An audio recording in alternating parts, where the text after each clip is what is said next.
All right. Welcome, everyone. I want to introduce you to our speaker, and I'm using a new feature I'm very excited about called it's a teleprompter. Good morning, everyone. I want you to think for a moment about a question. What do young people around the world actually dream about? What problems are they trying to solve? And what do they want adults to know? Our first keynote speaker has spent his career answering exactly those questions. Howard Blumenthal is an Emmy and Peabody Award-winning creator. You may know him from Where in the World is Carmen Sandiego, but his most important work is happening right now. He leads Kids on Earth, a global initiative that interviews young people across continents about their ideas for reimagining learning in our connected world. What makes Howard's work so relevant to Glow is that he's centering the very voices our conference celebrates. Youth as change makers and leaders. His forthcoming book, it's published from Harvard Education Press, explores how students' perspectives can fundamentally reshape education worldwide. In a world where we often talk about young people, Howard is listening to them. So if you're here because you believe your students have something important to teach the world, that their voices matter, then Howard's keynote is going to spark something in you. Please welcome Howard Blumenthal to Glow. Welcome, Howard. We're so glad to have you here. It's so good to be here. Hi, everybody. Before we get started, I want to let everybody know there are a couple of polls in the stage under the polls tab, and we would love for you to take a look at those polls and respond to them so Howard knows who's in the room. I'm going to take a look right now and give you a little bit of an inkling of what we're seeing so far, Howard.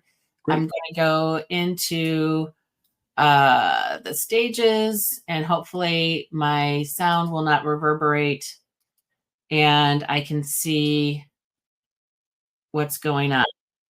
There we go. Stop that. Okay, so on our poll so far, we've got, let's see what we've got so far. I'm going to show the results.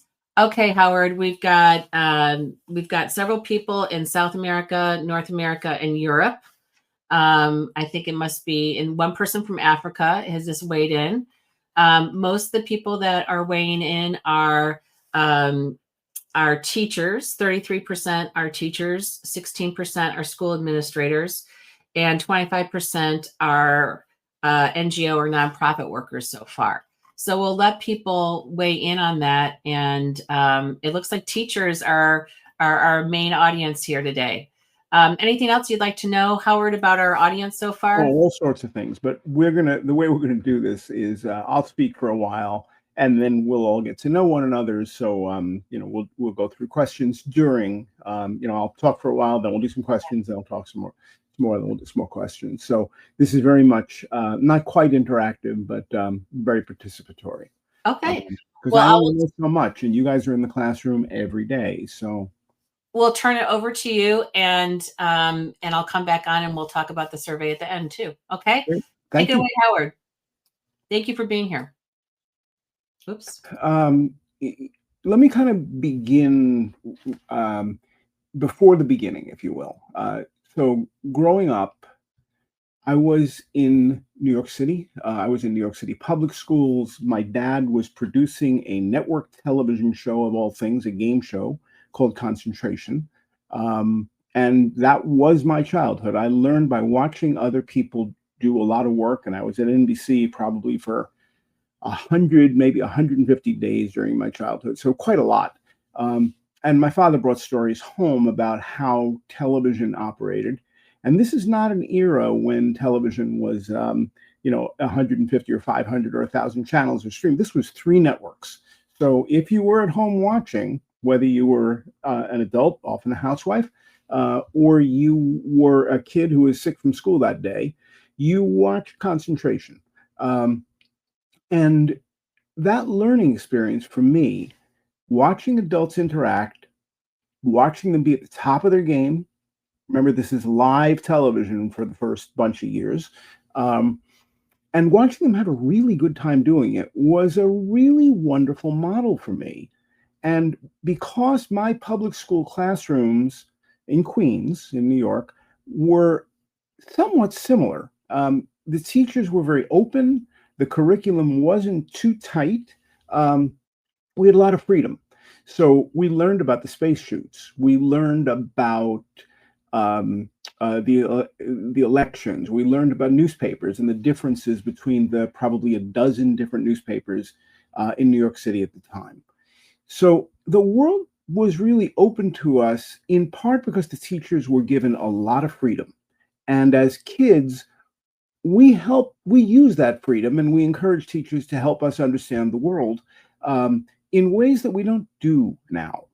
So in many ways, I feel that my 1960s education was probably a better model than what we use now. And there were certainly problems with it. So let's talk a little bit about that. So along the way, I created and produced a very popular public television series in the US called Where in the World is Carmen Sandiego? It's based upon some very popular computer software. At the time we did this, households would just be parents would just be getting to buy computers. So they wanted to know, and they would ask the teachers, what software should I put on the computer? The answer was often this geography game. And we turned it into something that was fun and crazy and silly and pretty memorable. It's often listed among maybe the top 5 children's television shows of all time, sometimes the top 2 after Sesame Street. And what was striking about that, which leads into this whole idea of having kids on Earth think about themselves as individuals as well as a global collective, was there was no real geography curriculum. I contacted, I reached out to geography teachers looking for an association, looking for a good global curriculum to help kids learn about the world. And basically what I was told is you'll have to make that up on your own. Light bulb goes off. Curriculum is something people make up. It's not law. It's not taxes. It's something that we concoct because we think we're doing the right thing. So we made up a curriculum, me and the non-educator staff. I'm not an educator at that point. I'm a producer, writer, author, syndicated newspaper columnist, and at one point stamp collector, which turned out to be pretty helpful, and a little bit of an atlas geek. I used to like board games that had big maps on them and stuff, but I also liked other board games. So we made up a curriculum. We won a Peabody Award, which is the equivalent of the Pulitzer Prize. Very big deal. And we made PBS very proud. But more importantly, we became part of popular culture.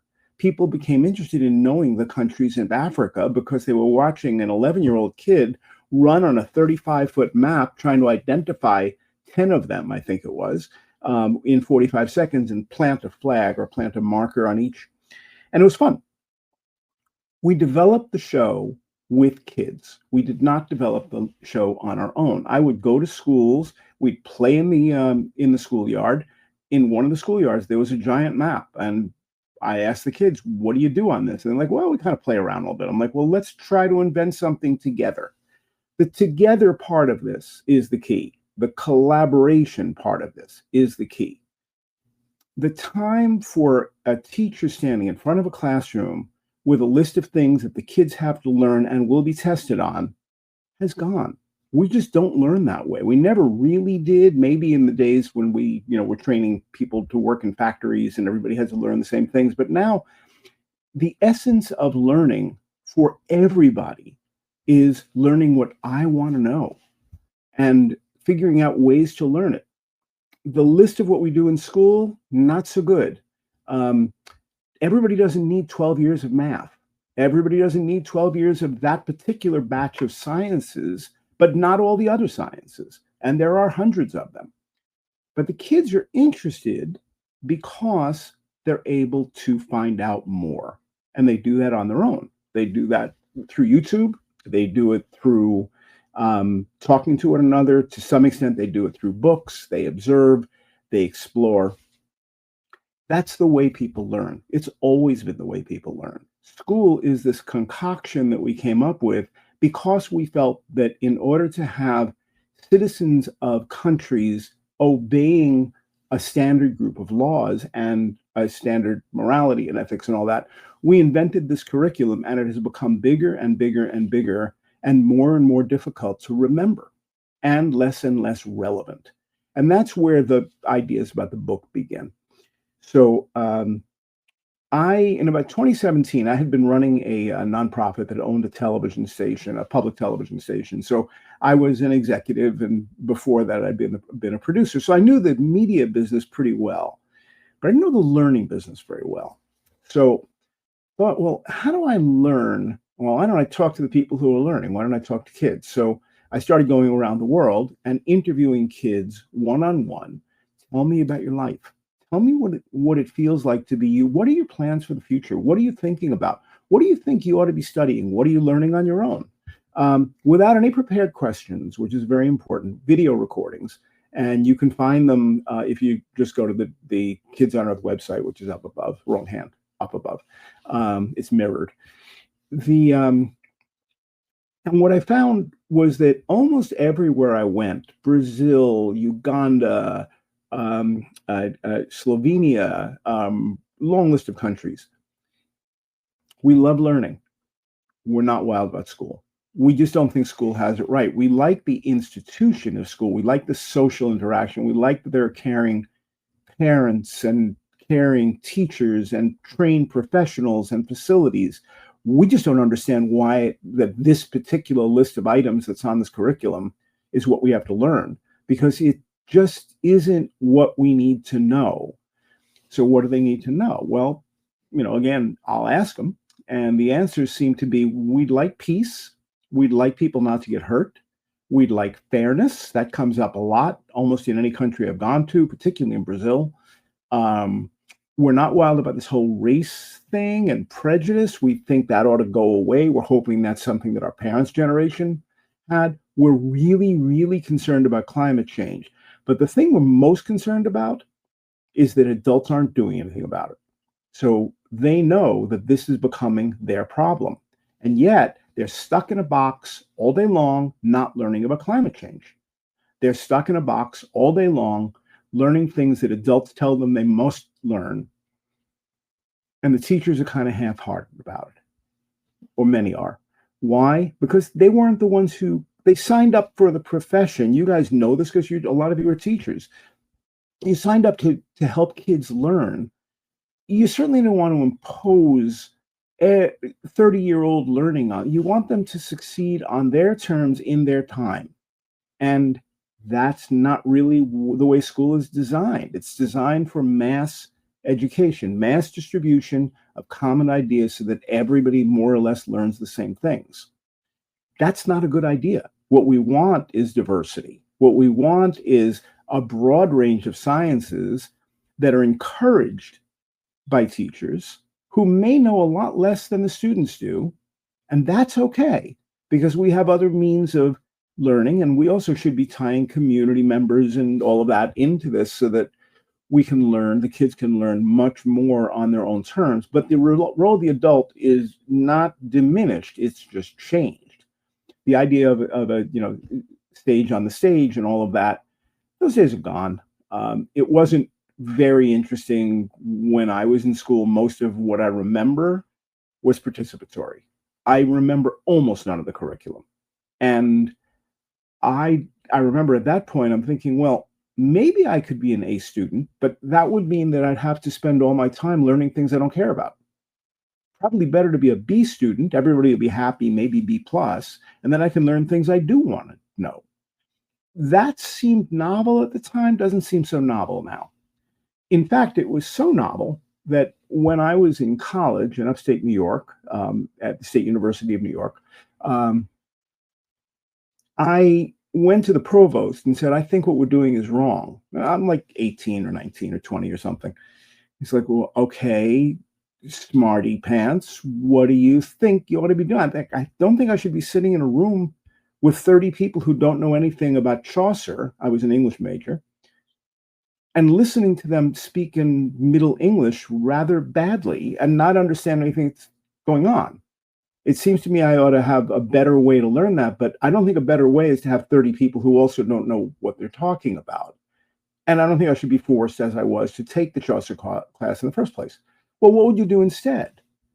I'm like, well, I'm interested in John Steinbeck, American author. I'm interested in Arthur Miller, American playwright. I'm interested in, at that time, in Jack Kerouac and the whole Beat Generation thing. So it was a bunch of literature, a body of literature that I was interested in. And to my astonishment, the provost closed the door. I'm thinking I'm going to be in trouble because I was somewhat high visibility on campus. And it was actually the associate provost said, you could do this if you want to. I'm like, well, what do you mean? She said, you don't have to go to classes. I'm like, what do you mean? What are you talking about? She said, well, we have this thing called a directed study, but we don't tell students about it.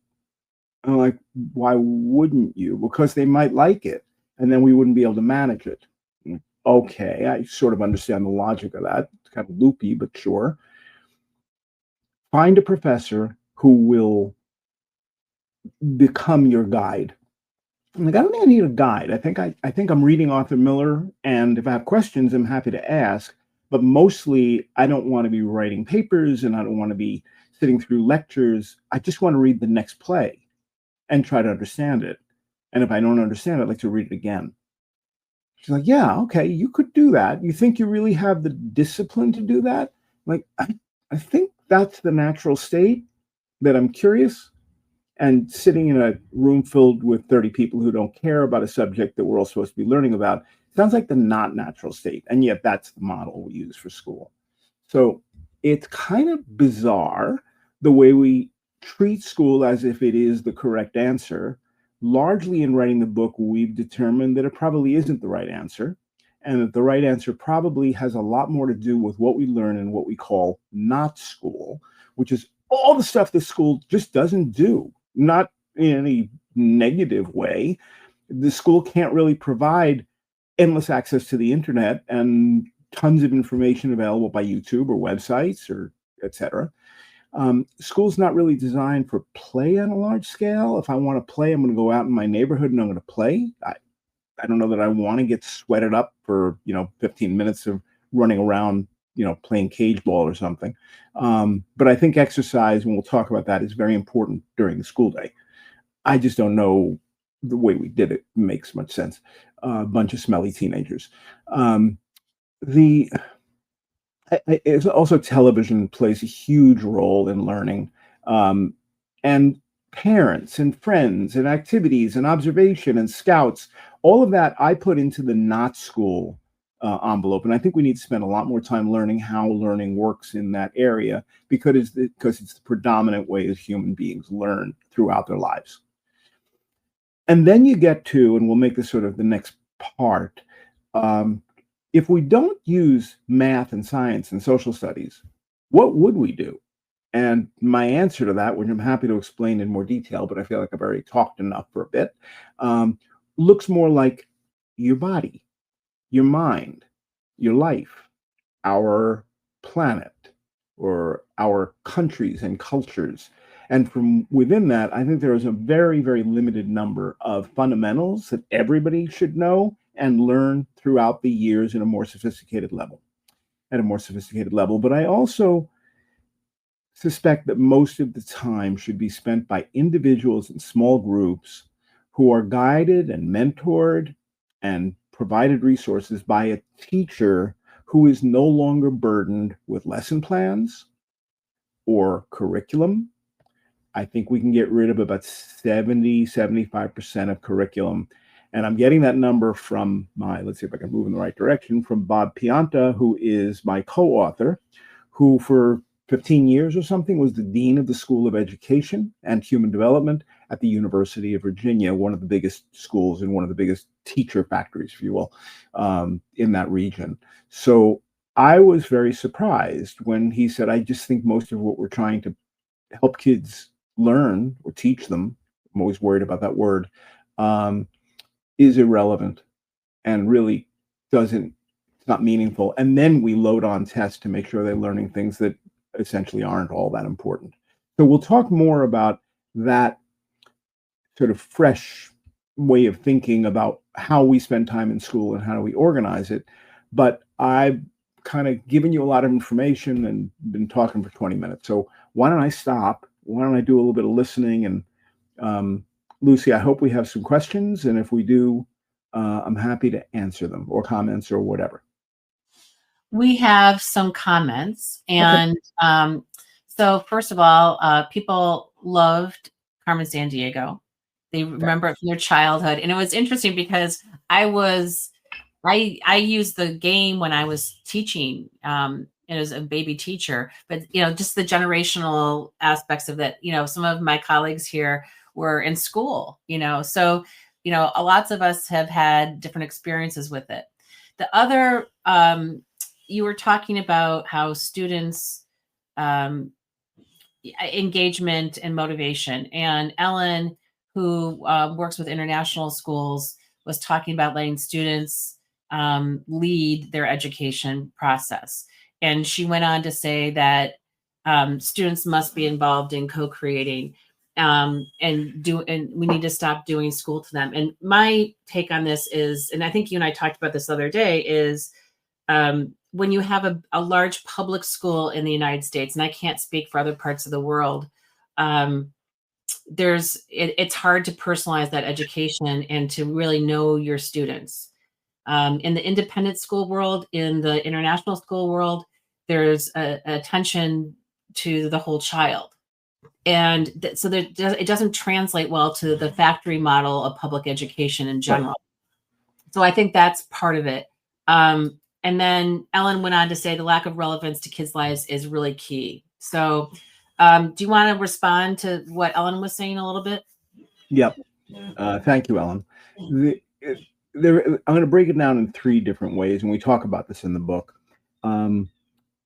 We actually talk about it in a few different ways. There's relevance, there's utility, and there's purpose. And we're kind of weak in our current system, believing that, and I'm going to wrap some of what Lucy just said. It's easier to do this in a private school, but most people attend public school. And it's such an overwhelming number, not only in the US, but worldwide, that we really need to fix the public system. So with that, learning is personal. That's the first most important thing. If I'm not interested in something, I'm not learning it. But if I am interested in something, you can't keep me away from it. And I'll think about it during my dreams because I'm engaged, I care. But the second piece is learning is relational. So a parallel word to personal. If I like you, if I respect you, if you're my teacher, if you're my parent, if you're my friend, if you're on TV, you might turn me on to something. You might you might light a spark. And I may want to follow you the way I did my father. He had a big impact on me. He was the boss in this box that broadcast live, and then and tape later on, to tens of millions of people. It was quite a role model and quite a story. So the relationship matters, but you also need a practicality about it. You need to feel as though the way you're spending your time is actually worthwhile. And I think we've broken that contract with many, many, many kids all over the world. And we see that not only by 3rd grade, because the kids have plenty of other input, and remember, they're starting earlier now too, but very much in college and very much in that broken contract between, if you learn this in high school, you'll be able to earn a living, you'll be able to pay for college is a whole nother thing, but you'll be able to really benefit from college, and then there'll be jobs for you. And that isn't true. And it's becoming less true as we go. So the kids quite naturally are going, well, I'm watching my brother, my cousin, my uncle, my aunt go through this. They followed all the rules and they can't find work, or they can't make enough money.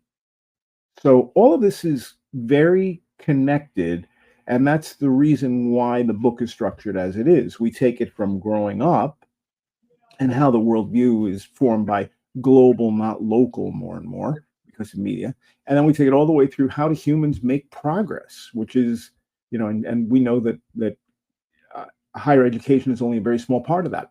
Maybe 1 in 3, maybe 1 in 4 people actually finish college. And when they do, heck, if you're an elementary school teacher, the distance between not going to college and going to college, that salary is not, gap is not that big. There's a lot of work we have to do. Compounding this is, I think, kind of there's a backlash against a lot of different things in education right now, because we're expecting miracles and we're measuring the wrong things, which is a whole nother discussion. Yep. But I'm on the alumni board for my college, and so I'm closely watching what they're doing. And it's Beloit College, shout out to Beloit, and they're reimagining their curriculum because they want, I think liberal arts education has also gotten kind of a bad rap in terms of people are not being prepared for something specific.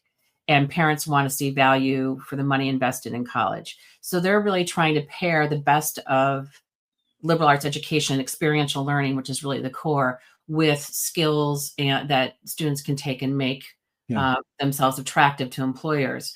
And it's really interesting to watch. And they have to do this too, because here in the US, there's a big drop in the potential number of students who could be enrolling in colleges. Yeah. So if you're not Harvard with a huge endowment, your school is probably, there are colleges that are closing every day. So, we do have leaders. So my question here is, we do have leaders who are saying, who are pushing students in high school to know exactly what they want to do and to go to college and be ready to major and to be ready to do all these things. And earlier, it seems like that's happening. How do we give kids some room to explore what they want to do and not have that set in stone and not have it be sounding so career and technical education oriented, I guess? So we're going to go back to that chapter 1, growing up. So a lot has changed. There's a lot more information now available to many kids, not everybody. The ones who don't have internet, that's about a third in the world, don't have this advantage. But those who do can build a much clearer picture of what that future looks like, and they can do it when they're 8 or 9. You don't have to be 11. So on the one hand, there's a lot of information, so you can build those hopes and dreams and direction and the path and the steps you need to take and the college you want to attend and all that. But not everybody goes to college. Only about 1 in 2 do. And once you start getting into, in the United States, lower income or different ethnicity, the number is smaller. But getting through college, in part because the financial system, at least in the US, is so wicked, it's very difficult to kind of latch onto, this is what I want to do, and it's worth staying with it. So we have a dropout rate that's like 40% or 50% or something. So, but the piece that I'm going to transfer over to Africa is, okay, I've worked really hard. I've got my master's degree. We don't have an employment marketplace, and AI is taking away a lot of those traditional jobs. So if I've been good and followed math into auditing or into accounting or into engineering, what I'm finding already, or coding, is that those jobs aren't available. They have, some of them have just been erased already, and we're at the very early stages of AI. But a lot of the notion of who I am and who I'm becoming is wrapped up in this too. So am I going to pick my gender when I'm 8 years old? I might. Kids have been given enormous permission to become themselves and to be the best version of themselves they could possibly be. But with 2 working parents and other concerns of the household, they have to go beyond the parents and grandparents, that's the tradition, in order to get that information and to try to figure out where they fit in. So I've spoken to many, one in Greece who's in the book, Rosa, and another in West Virginia, in Charleston, West Virginia. And both of them have said, listen, I'm about 18. I'm really smart. I'm really capable. I've done a lot of stuff. I've won awards that students win. And I'm, in one case, a pretty serious musician. But Rosa is like, hey, my choice of gender just doesn't play in Greece. I have to leave. I have to go somewhere else to this very rich life, and her mom agrees with her. So in the case of the other, he's in the book, but I'm not remembering his name. He's looking at his computer screen going, I am moving to Seattle. And I think he knew that when he was 13. Why? Because there's employment. The streets are safe. He's not necessarily worried about being kidnapped, which is a real concern because of the drug trade. He's very concerned in West Virginia because the old Union Carbide factory has polluted, the earth and the water, and he just feels like if he stays, he'll die. So that's a lot for somebody who's at that point, I think he was 18, but imagine being 12 years old and facing that. And so on the one hand, we're asking a lot of the kids, and then we're compounding it by saying, and by the way, you have to stay in school for 12 or 13 years or 10 in other parts of the world. We're going to feed you a whole lot of stuff that isn't relevant. It's going to be boring. It may or may not actually be important, but you have to pretend it is because we're pretending it is. And there's no guarantee you're going to have any employment as a result of it. You want to stick with this? Does it sound good? Doesn't sound good to me. And then we wonder why kids are having increasing mental health issues. Part of it is we're reporting it differently, but a big part of it is we're forcing them to do things they don't want to do day after day after day, not because they're lazy or because they want to play video games, because they want to learn things that are worthwhile. And we are depriving them of that opportunity. And I just think that's sinful.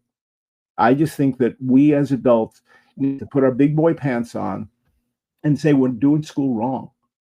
And we could do school a whole lot better if we would pay attention to the kids, if we'd listen carefully to what they need and not impose upon them every single detail in a social studies curriculum that we know and they know they will forget typically within the hour after they're taught. If they're being tested, maybe 48 hours. But after that, the Ebbinghaus curve, and we've known about that since the 1800s, just drops down. And they'll never return to it again unless there's an occasion for those synapses to fire together. Yeah. But we need to understand brain. We need to understand brain science. We need to understand cognition. That should be part and parcel of every teacher's training, and it's not. Oh yeah, absolutely, I agree. But we don't know much about learning. We know a whole lot about doing school. But I was astonished at how much hard work I had to do to write chapter 2, a chapter about learning, because I assumed reasonably that what we were doing in school tracked what we know about how human beings learn. I was wrong. So now I got to find the real stuff. I found a cognitive science teacher, a scientist in outside Paris. So his books were really helpful. And then I spoke to a lot of university professors, and some would refer to a schism between educational psychology and cognitive science, or what becomes cognitive science, in about 1960, which seems sort of incredible to me because it's some time ago. Yeah. But we're not hitting it. We're doing it wrong. And the reason we wrote the book is to say, hey, listen, there are other ways to think about this, and we're ignoring them.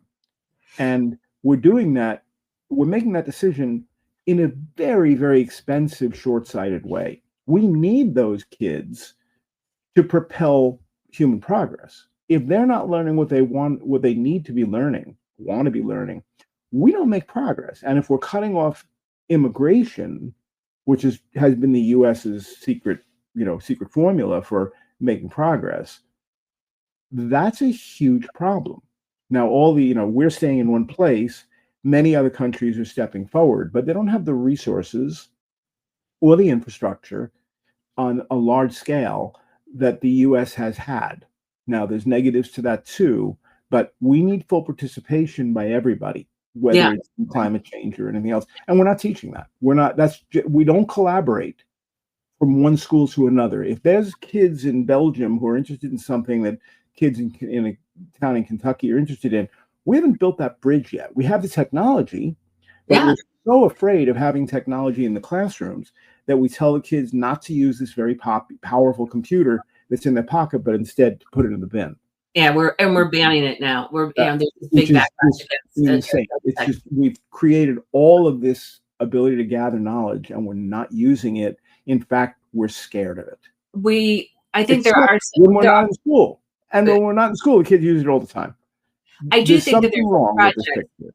Yeah. Yeah, I agree. I think there are some projects that are happening that are trying to combat that, but not at the scale that we would like. And that this globally connected teaching and learning that I firmly believe in is taking the back seat here in the United States too. Yeah. We don't call it global citizenship education or whatever for a number of reasons.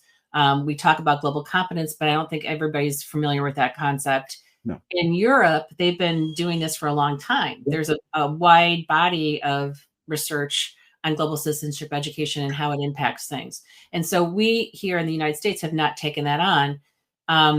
Anyway, there's so much I could unpack here. Yeah. One of the things that another independence or another international school person brought up was that, you know, in all of this, there's still foundational knowledge that kids have to have. Yes. So you know, and so Ryan pointed out, I'll put his comment up here, that, you know, curricular design becomes so crucial, knowing when to open things up and letting kids explore more interests.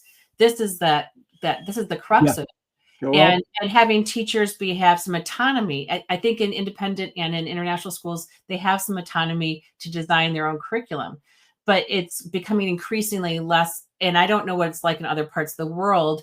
Do teachers in France or Singapore or Kenya have the ability to design their own curriculum? Is that something that you see at all? Well, all right. So most of the world's school systems are based either on US or UK, which is fairly rigid.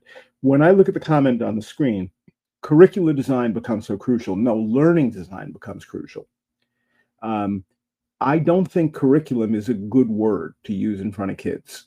So I move away from that, but let's talk about fundamentals. So I talked before about learning about our planet, our minds, our bodies, etc. Now, if we unpack and let's use our bodies. So step one, every kid has a body. Some of them work better than others. Some of them are big and small and different colors and all that. And not everybody has full use of everything in their body. And some people have really optimized that or believe it's important. And other people have some artificial parts of their body. And some rely upon devices of one kind or another to correct things. This would be one of them, eyeglasses, right? But there's a lot of examples of that. So step one, everybody's body is different, but we share some characteristics. The first is it's hard to replace the parts of the body. Most body parts can't be replaced, not yet. Which means if we are living longer, and kids know we're living longer, then they have to keep their bodies in reasonable shape. They can't screw them up because they can't replace them. That's a really important idea.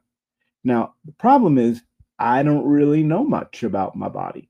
Well, every kid who goes to a public school ought to be able to clearly identify every muscle, every bone, every organ, what they do, how they interact, what the impact of food and fitness, exercise, stretching, all of that. But you can't do that in one blast the way we would with curriculum. Instead, you have 12 years. So if you can feed them a few things every week for X number, for 10 years or whatever, they begin to develop a better understanding. Now, what you're going to teach a kindergartner might be different from what you're going to teach an 11th grader, but that word teaching, I use very judiciously. I think there are fundamentals, we call them, and I think those fundamentals should be developed by governments and by communities and by kids and revised every year, and there ought to be a list of those, and they should be publicly available, but they should change. So when we look at heart, and heart is an example I use a lot, and it's something that we do in the book as well, in chapter 4 or something like that.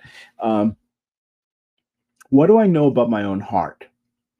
I think it has something to do with pumping blood. I'm not completely sure whether it also cleans the blood. I think that's like the liver or the kidney or something a little further south. Um, the heart can get screwed up. It can miss beats, for example. So I know it beats. I think it's a pump of some sort, but I don't really have that as clear as I could, right? But my dad, before he passed away, had a part of a pig put into his heart, a valve. Not, I don't really know exactly where that is or how it worked, but at the moment when that was happening, I could draw a clear diagram. It was important to me. And as it turned out, a friend from high school and a friend from professional years both had that same operation. It's called TAVR, TAVR surgery. Now, a small number of people are going to be very interested in that, but most people won't. Somebody else, and I've done this with kids to kind of get a sense of, what would you want to learn? Well, I want to know about falling in love. Okay, I mean, that's part of the heart thing too. You should explore that. So, are we sure that the heart doesn't? Is that just a fantasy, or is that reality? Does the heart think? Do other parts of the body think, or is it all in the brain? I think it's distributed. I think the brain does a lot of the work of coordination, but every kid develops curiosities based upon the fundamentals that we feed them maybe once a week. And they should do that in all 10 learning categories, we call them. Don't like the word subject because then you're subject to somebody else's wishes. I like learning categories because it puts the control in my hands. So I started developing, what would you do if you wanted everybody to know a lot about their bodies? And why would you do that? Well, the answer is we could have the most knowledgeable population of people on Earth in terms of their knowledge of how their body works and how they can keep it healthy than we've ever had in the history of humanity. That's a pretty good goal, and it's achievable. But most of the learning has to happen by the kids. There's a problem. The teacher can only do so much, and we want the teacher to be free to help the kid who thinks about love, or help the kid who thinks about tachycardia or bradycardia, in a word that I just learned. So how do you do that? Well, you have to free the teacher up. It can't be part of a science class. It has to be what they do for 1 hour a week. And the kids have to have their afternoons free and scheduled to some extent so that they can learn what they want to learn. But they may want to learn it in different ways. They may want to learn it by talking to a local doctor. They might want to learn it by spending a couple of days in a hospital, as an observer. They may want to learn it by watching YouTube videos. There's nothing wrong. We need to take every available resource and point it to learning. And we need to get communities to go for it. There's here in the US, the parents are part of the issue too. So I live part of the solution. Yeah. They could be, but we're not educating the parents about what this looks like and setting the context, the longitudinal context for them. My father had no clear idea of what I was doing in school every day, but I learned more from my father and my mother than I did from any teacher. And I'm sure I'm not the only one in this conversation for whom that's true. So Peggy. So she's talking about how we educate our teachers. How do teachers choose becoming, teacher as coach? She's talking here. She also mentioned that she comes across many adults who don't know how to listen to students, and they still think adults are superior. Yeah, most adults, I would say, almost all adults, and we could even extend it to that. The number of times when I was very actively going from country to country and school to school, I never interviewed a kid without having an adult in the room somewhere. Because I'd have to look going, kid just said that. Are we okay with that being recorded? Because I don't know. But it was just the right way to do it. Very often the principal would come by and say, I don't know how you're getting the kids to say all this. You know more about these kids than I do now. You've been here a half hour. You've been here for 1 day. Like, well, have you ever just sat down and talked to them as people? Like, have you ever just said, so what are you thinking? A lot of stuff happened yesterday. What's on your mind? And the number of principals who have said, good idea. It's like, well, it's not that they're foolish. It's not that they're ignorant. They don't have time. because this curriculum monster has eaten every available moment so that we don't have the time to think about what the kids are all about. So it's a balance. I mean, adults know a lot. We have a lot of experience, but we also flaunt it in ways that are really obnoxious. Kids know a lot too, but they're a little reluctant because they don't want to get into a conversation with an adult who's going to tell them they're wrong. So they talk about them. They talk among themselves. They talk on social media, but that relationship is very broken.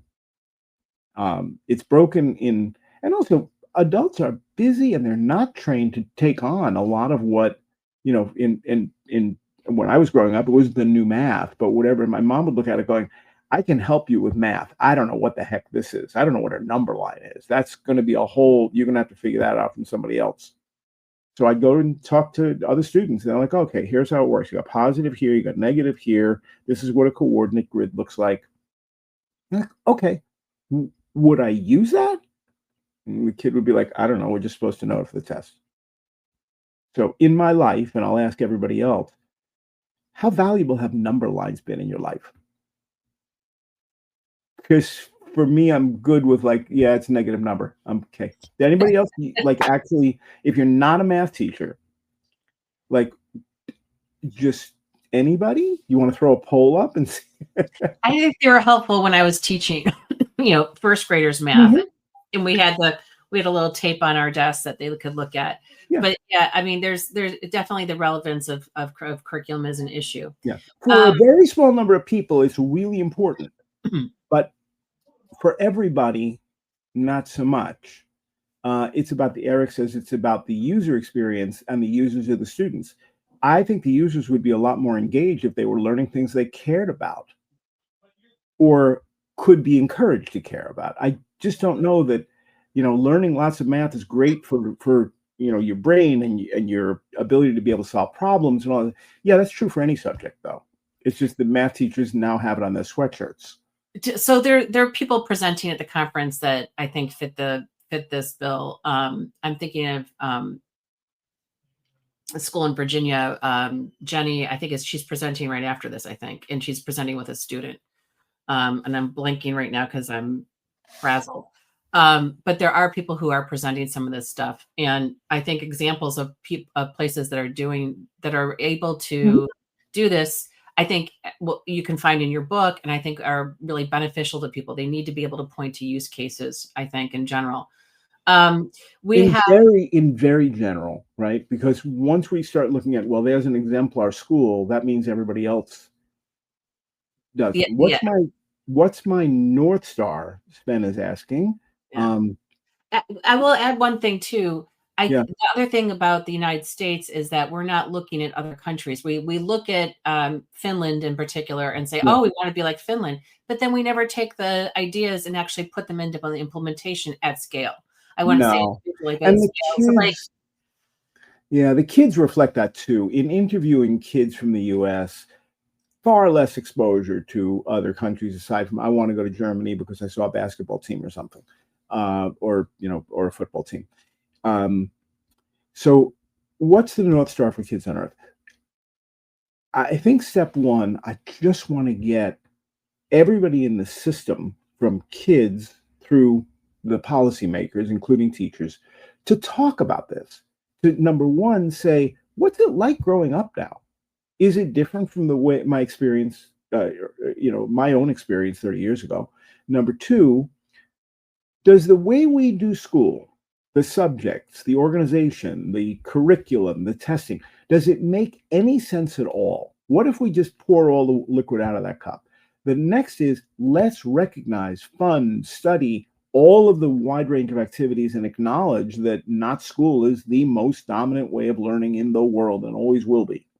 And then let's start looking at what that curriculum, that new school ought to be, using learning categories, using fundamentals, using personal learning, personal education. And how does all that affect the way that adults think about themselves? So Sven, my North Star is get the discussions going. And I should say, number one, go to the website, because a lot of this stuff is talked about there, including much in kids' voices. But number two, you'll get a sense of what the book is about, and there's some free chapters you can sign up for if you like, and grab the book. But I also am very, very open to working with school districts and having these conversations and leading them if necessary, because I know that I'm not in the center of the circle. I'm not an educator. I'm somebody who's asking a lot of questions and has some ideas, and fortunately, a co-author who, does have a very close adherence to the education system, and also thinks this is not a good way to do it. So there we are. But yes, absolutely, get in touch with me. You can, on the Kids on Earth website, and I'm happy to have other conversations, particularly with kids, by the way. So what's next with this? What's your plan? You're on your book tour, your virtual book tour. What do you want people to do with this book? Do you want people to use it as an author study, with leadership teams? How do you want this to be leveraged? Great question. I think number one, it's use the book to sharpen your own ideas and to get conversations going with other people, particularly those who aren't bought in. Like just talking, preaching to the choir is not really going to get us there. Expose it to kids. Start with the older kids. You can work your way down. But I don't think sixth graders would have much trouble grasping most of the concepts here, or fifth. So, we have that piece. But what I really want to do is work with high-level government officials to say, top down, how do we give schools permission to do this? And how do you manage the parents and the press and all that? And at the same time, working with teachers and students at the district level. So I think it's necessary to go top down and bottom up. And the book is a toolkit for doing that. But we finished the book over a year ago, so I know a lot more than I did before, and I'm a little bit more of a troublemaker now. Maybe I feel like I have a little permission, but we wrote the book to give people permission to think this way, because often it's like, I can't do this. It's not the way school works. It's like, well, maybe you're right and school's wrong. So that's a lot of the thrust of it, I think. Yeah, I think we need to bring this back into the conversation in schools, and I think it's been waylaid because of the pandemic, and now we're having a backlash to some of the practices that happened during the pandemic. That's also an excuse. Yeah, and I think the most inspirational school leaders that I've come across are trying to push their schools forward no matter what. And so I think of a lot of the schools in Digital Promises League of Innovative Schools. I think of some of the schools that are highlighted in Hundreds collection of innovations and that sort of thing. But we need more of that. We need it at scale, and we need to get people inspired to revisit this. So I have a question and I'm hoping somebody will jump in. We got to wrap up soon. So okay. This has the final. If you're in a country other than the U.S., how does this resonate? And we need more troublemakers, says Ryan. But what I'm talking about, am I very U.S.-centric? What pressing challenges continue to unfold in our community? How do we respond with wisdom and compassion? My answer, I guess, Reverend Dr. Starbellino, is read the book, get in touch with me if you want. We can talk more about that. But without having a guide, a manual, I don't know where you go. So we tried to organize current thinking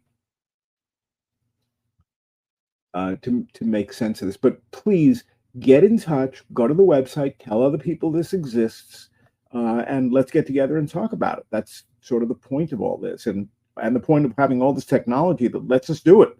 So let's use it. Lucy, thank you. Yeah, thank you for being here. This is the perfect start to our conference, because I think these are the themes and the questions that we can talk about throughout the next day. And a lot of I think a lot of the sessions will address this, and people like Jennifer Klein, who is a featured presenter, her work is totally in line with what you're saying. So I hope that people will continue this and think about what Howard has to say and purchase his book. The other thing I would say is you can reach out to Howard through his website, but you can also reach out to him through the conference platform, and he'll get an alert Right. And you may see him around in conference rooms as we're going through the conference too. So please, please, please reach out to him, connect him on LinkedIn, purchase the book, and let's keep the conversation going and see how we can take the seeds of these ideas and plant them so that they grow. Thank you, Howard, for being here. Really appreciate this. Love the conversation. Love the comments from everyone. And we definitely need more troublemakers, good troublemakers. So let's keep doing it throughout the conference. And next hour, we have a couple featured speakers. One is Jenny Finn, who I mentioned earlier in her school, and she's presenting with a student. I need to go help them get on stage. So I'm going to end the stream right now, but in about 5 minutes, we're going to get the next set going on the featured speaker stages and also the Spanish stages. And there's also a couple sessions as well. So we'll see everyone in a few minutes. And thanks again for being here, everyone. I appreciate this, Howard, and we'll talk again soon. Great. Thank you. Bye-bye. That was awesome.